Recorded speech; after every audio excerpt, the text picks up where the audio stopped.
Title: The Director. The southern highway stretched endlessly ahead, framed by dusky pine trees and a sky bruised with hues of violet and gold. Humidity clung to the air like a second skin. A gray sedan moved steadily down the lane, its driver calm and focused. Inside, Quentin Maddox kept his hands at 10 and 2, posture upright, mind preoccupied.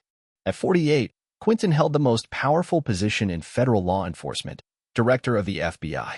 He wore it quietly, with the quiet certainty of a man who'd spent his life proving himself in rooms that doubted him from the start. The sharp cut of his suit was still crisp despite the stifling heat. His dark eyes were sharp, scanning the road, until red and blue lights suddenly pierced the twilight behind him. With a sigh, he eased onto the gravel shoulder. It wasn't the first time he'd been stopped without cause. He'd long since accepted that authority didn't always shield him. Not here. Not like this. The patrol car door creaked open, and out stepped Officer Rick Donnelly, a broad-shouldered man in his 50s. His gut strained against his uniform, a buzz cut failing to contain the sweat streaking his brow. Donnelly approached with the swagger of someone who believed he owned this road. "License and registration," he barked, voice rough, eyes sweeping the car's interior and landing on Quentin with open skepticism. "Where you headed, boy?" Quentin met the man's gaze, calm. "Evening, officer. I'm traveling on official business. My license is in my wallet, registration in the glove box. May I reach for them?" Donnelly sneered. "Business, huh? Fancy suit, fancy car. You don't look like you belong out here." Slowly, he added, stepping closer, hand resting on the butt of his holstered weapon. "Don't try anything." Quentin moved with care, as if disarming a bomb. He retrieved his wallet, opened it, and revealed the badge within. Gold, worn at the edges, gleaming under the flashlight's scrutiny. "Director Quentin Maddox, FBI. Here's my identification." Donnelly didn't flinch. His sneer deepened. "Director? You? That's rich. What? You print that out at home?" He stepped forward, crowding the window, hand still near his gun. "I ain't buying it, boy. Not for a damn second." Quentin kept both hands on the wheel. "It's real. You can call it in." "I don't need to waste dispatch's time on a damn con," Donnelly growled, drawing his weapon. In a heartbeat, the gun was trained on Quentin's chest. "Think you can flash some fake-ass badge and walk away? You people always pushing boundaries. Climbing where you don't belong." Quentin stayed still.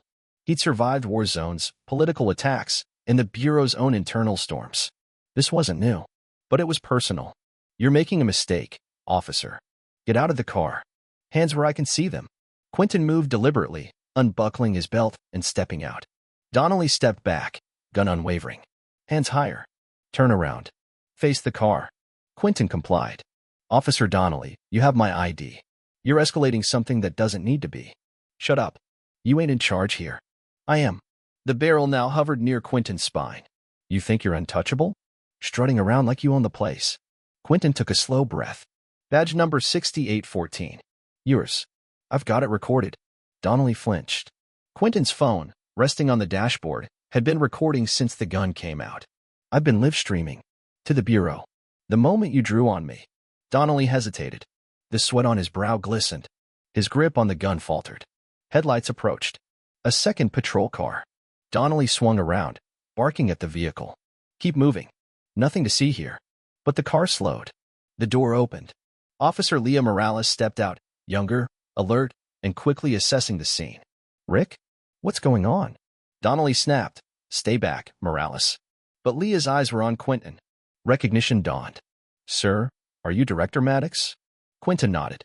"Officer Morales, your partner is threatening a federal officer at gunpoint." She looked between them, shocked.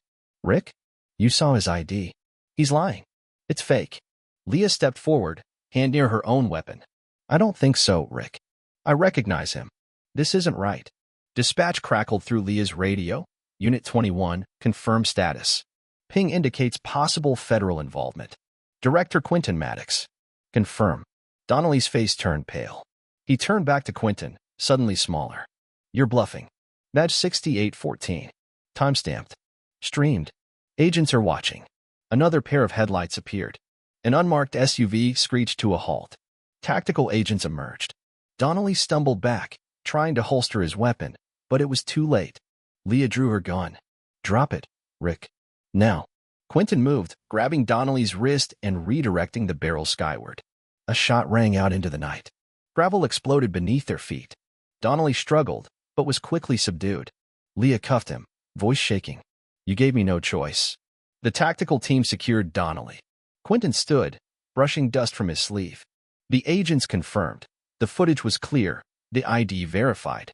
Quentin approached Leah. Good call. She nodded, eyes glassy. I'll make a full statement. News vans crested the hill. Reporters shouted. Quentin stood before them.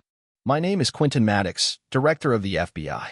Tonight I was threatened by a local officer despite identifying myself. This isn't about me. It's about the system that allows this. We must be better. The world watched. By morning, the footage had gone viral. Hashtag Badge of Resilience trended. Donnelly's past resurfaced, complaints buried, now exposed. He was charged, convicted, and sentenced within months. Officer Morales was promoted, became a trainer on bias intervention. On her locker, a note from Quentin. Keep fighting. That's the job. Quentin testified before Congress, pushing reforms. Body cams, oversight, bias training, no longer ideas, now policy. 6 months later, in Detroit, a young boy watched Quentin on TV, clutching a toy badge. His mother smiled. Hope returned. The road was long, but Quentin Maddox kept driving, eyes forward, unbroken, ready for what came next. Epilogue. 3 years later, that same boy, Jordan Hayes, stood at the gates of Quantico, dressed in a tailored suit 2 sizes too big and dreams too big to measure. A new class of recruits lined up beside him. As they waited to be called in, one of the instructors leaned in and whispered, nervous. Jordan smiled, gripping the plastic badge he had carried since childhood. No, sir. Just ready. Inside the lecture hall, a familiar figure entered. Quentin Maddox, grayer at the temples now, but sharper than ever, took the stage. The room fell silent. He scanned the fresh faces before him. Some of you are here because of what you saw on TV. Some because of what you survived. All of you are here to serve something bigger than yourselves. His gaze settled on Jordan. The badge doesn't make you powerful. Your integrity does. Wear it like it weighs something. Because it does. Jordan sat up straighter. And in that moment, under that roof, history continued. Not rewritten, but redeemed.